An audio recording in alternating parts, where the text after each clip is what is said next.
mety hoe kosa ny fanehoan-kevitra tao anatin'ny fanambarana izay nataon'ny filohan'ny tetezamita tany Toliara farany teo. Anisany nitondra ny heviny moa ny ministry ny fiompiana Iantarandriamandrato avy amin'ny Ankolafy Ravalomanana izay nilaza fa midika fanakanana ary fanitsana ny zo fototra amin'ny fahalalana ny fametrahana fepetra amin'ny fiverenan'ny olom-pirenena eto amin'ny fireneny. Vola Ravavy sy Tsiry Rakotoarsan.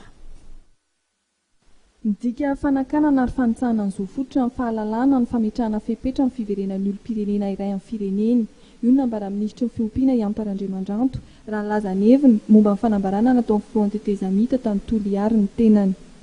Ny fiverenan'ny Ramatoa Ravalomanana na olom-pirenena anankiray raha vao asiana condition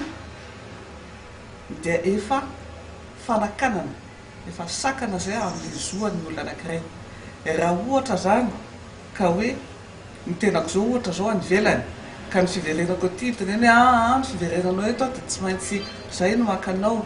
na tsy maintsy mijanona 2 andro ianao, na tsy maintsy tsy mahazo maketsy anao fa etsy-roa, dia efa sakana zay entrave à une liberté fondamentale d'un citoyen zay zavatra zay. Zay ngamba ny tsara apetraka aloha. Hatreto dia mbola andrazana ny fiverenan-Ramatoa Ravalomanana vadiny 10 teo aloha. Araka ny fanazavana ny eto ministry ny fiompiana Iantarandriamandrato efa noresana tao anatin'ny filakevitry ny gouvernemanta tamin'ny herinandro iny ny mikasika ny fiverenany ary nazava fa ny gouvernemanta tetezamita no miantoka amin'ny fiarovana azy raha tonga eto Madagasikara ny tenany.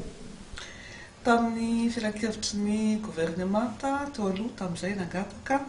amin'ny hoe avelao izy eto sa dia efa noresana tsara mihitsy ary nazava fa tsy misy antony ny tsy ahafahany verina fa fotsiny napetraka tsara amin'ny hoe rehefa tonga eto izy dia samy mandray ny andraikiny, na ny eo amin'ny lafiny ny fitantera, na ny fiarovana natra, na ny forces armées,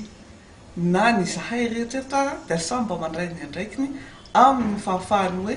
mba tsisy satria tsy ihany mety misy olona entan'ny mpanahy dia mety anao safotofoty dia ilaza hoe tanareo fa raha tonga zany Ramatoa Ravalomanana dia misy korotana ka tao anatin'izay conseil de gouvernement zay dia efa milaza mihitsy tsisy antony tsy ahafahany verina ary nanaiky daholo ny rehetra izay namafisy ny filohan'ny asa teo va dia efa samy nandray ny andraikiny daholo zany zay eo ka raha ho avy izay fotoana hoe ho avy izy